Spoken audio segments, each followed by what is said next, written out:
ingin menyampaikan somasi terbuka terkait apa yang dilakukan oleh saudari Natalie Holzer, yang secara jelas di dalam akun pribadinya media sosial di sini jelas bahwa di sini ada himbauan yang konotasinya negatif terhadap klien kami.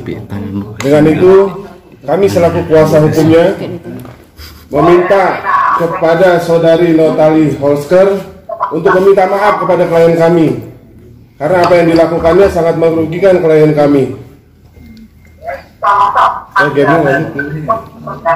Tindakan saudari Natalie Holzer ini sudah merugikan klien kami, karena sampai saat ini klien kami tidak dapat bekerja dimanapun, dan konotasi negatif dengan kata-kata himbauan dan hati-hati ini itu selalu berkonotasi negatif. Tidak ada kata hati-hati itu yang konotasinya positif.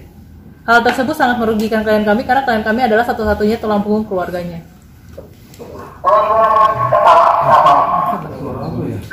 Situasinya saat ini klien kami pulang ke kampung karena sulit mencari pekerjaan.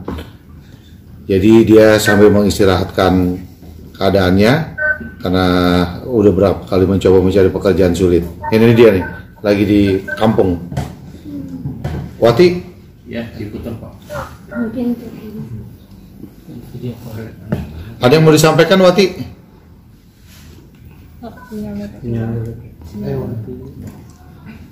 Wati? Ada yang mau disampaikan, Wati?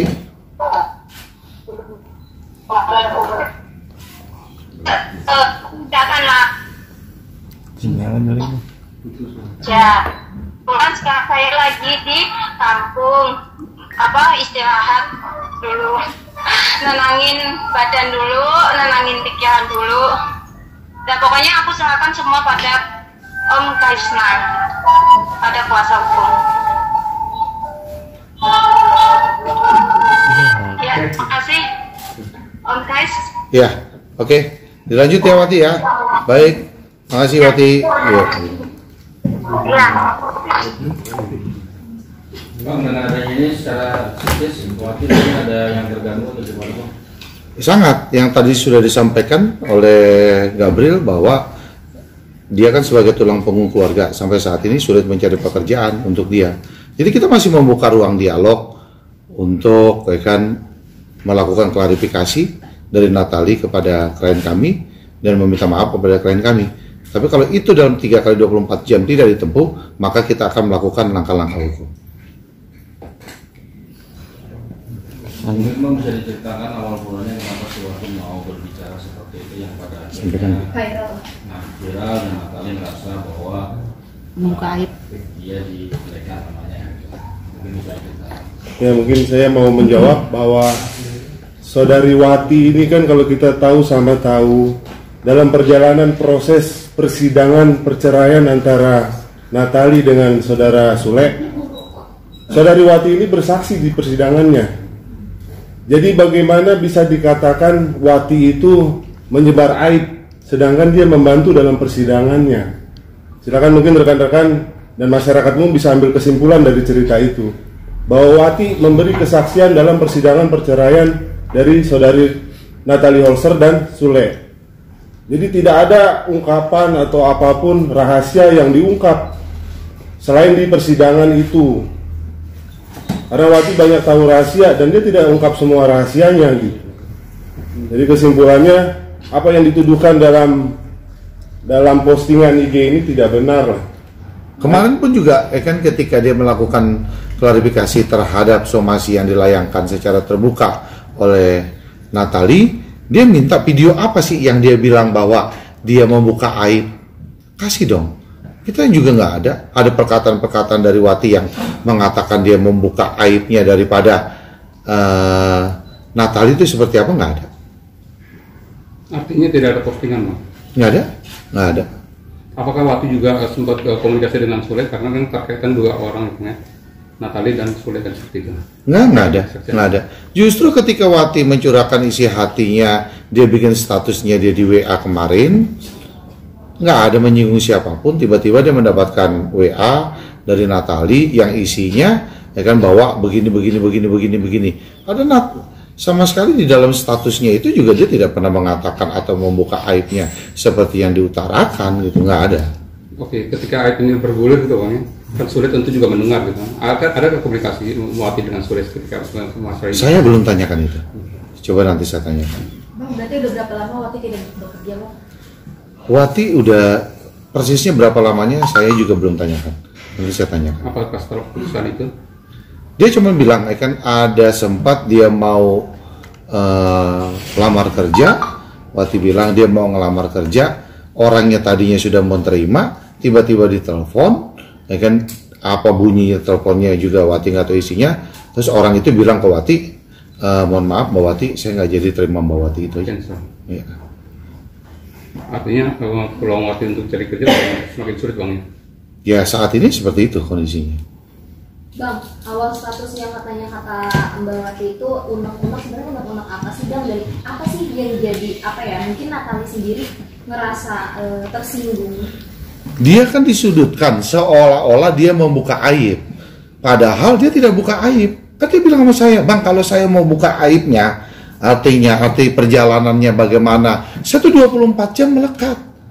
Tapi kan sudah disampaikan oleh Saudara Supri tadi, bahwa di kesaksiannya pengadilannya pun juga, dia membantu Natali. Tidak sama sekali menyudutkan Natali dalam kesaksian di pengadilan, ya, itu yang disampaikan. Justru mendukung Natali justru. Jadi itu unek-unek itu sebenarnya unek-unek untuk siapa Bang?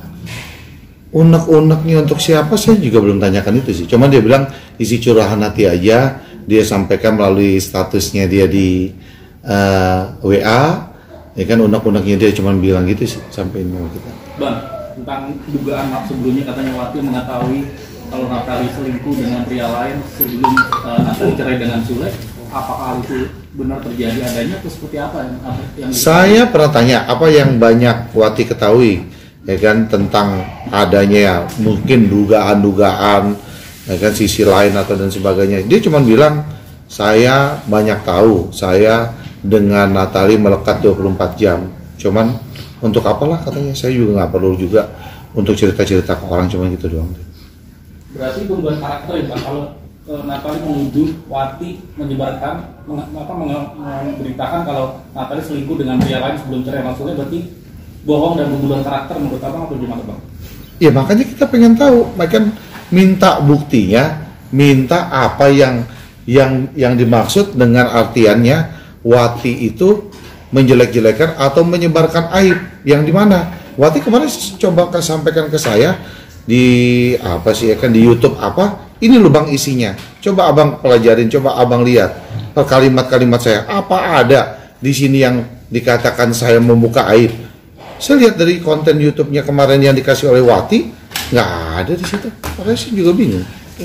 Bang, status dari Wati ketika dia ada kejadian ini, statusnya sudah mantan ART atau masih ART ketika dia menjadi saksi ketika perceraian. Itu yang pertama. Yang kedua, akhirnya ini bergulir sampai apakah ada pernah Wati cerita nggak sih, mungkin mereka ada keributan kecil sampai akhirnya mungkin Wati speak up tentang ini gitu.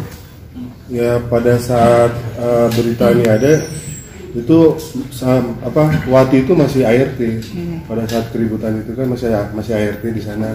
Nah begitu Wati sudah tidak lagi ART, baru ini terangkat bahwa Wati menjelekan sana, menjelekan sini, berita sini diberitain ke sana, berita sana jadi terkesan Wati itu mengadu domba gitu kesannya.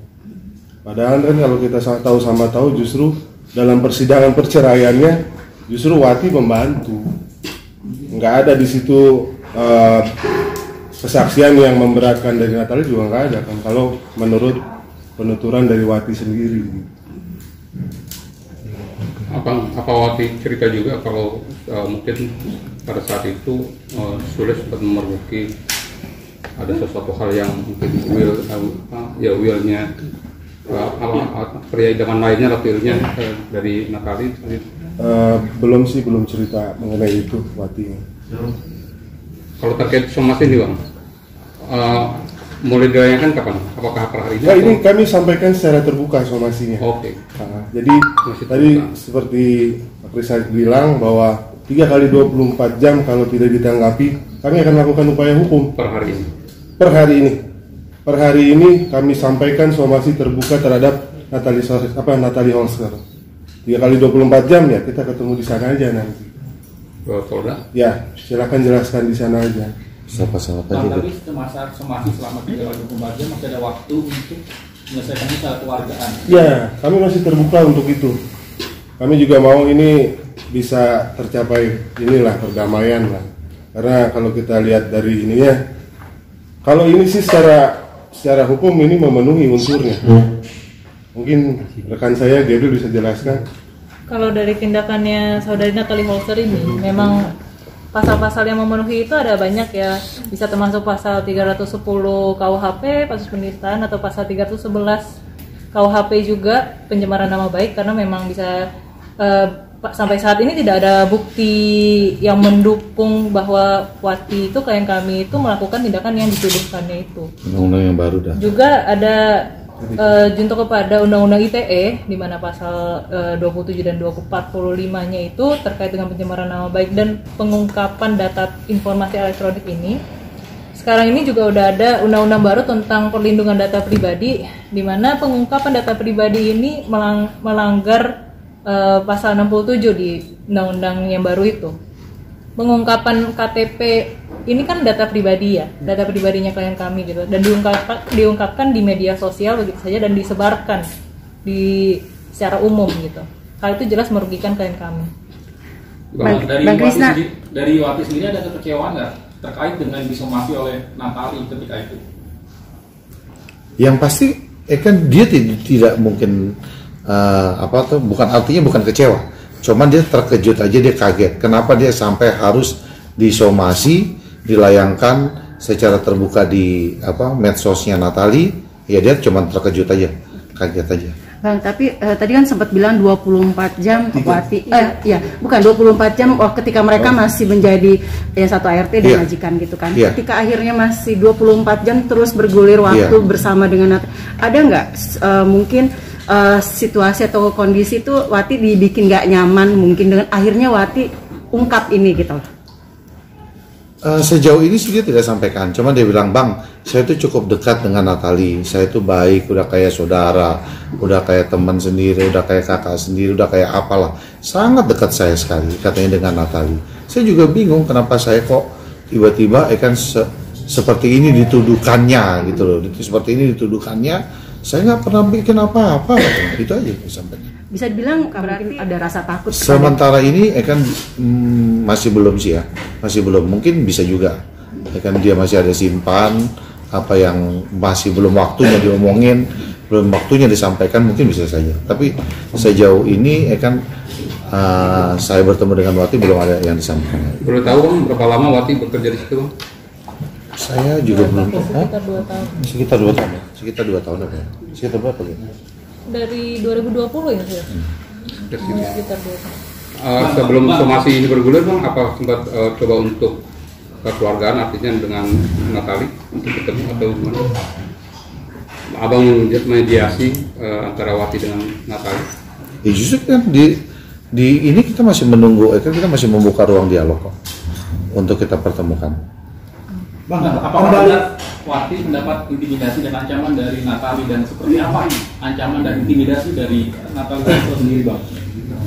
Waktu kita wawancara kemarin kan sudah disampaikan oleh beberapa teman media, WA-WA-nya apa aja yang dikirim, WA-WA-nya apa. Saya juga coba saya lihat. Tapi saya disimpan Wati deh kayaknya kemarin tuh, saya belum minta. Dan ketika itu Natalie sempat menyinggung masalah Paris, Wati tahu nggak tentang hal itu? Wah, saya pernah tanya, itu siapa? Wati bilang, oh itu apa sih Bang? Iya, teman sekolah, dulu teman sekolahnya mantan pacarnya. Ketika itu, yang itu aja yang Wati tahu, cuman itu. Berarti ada dugaan Paris selingkuh dengan Natalie Bang ya? Nggak tahu juga, saya nggak tanya itu.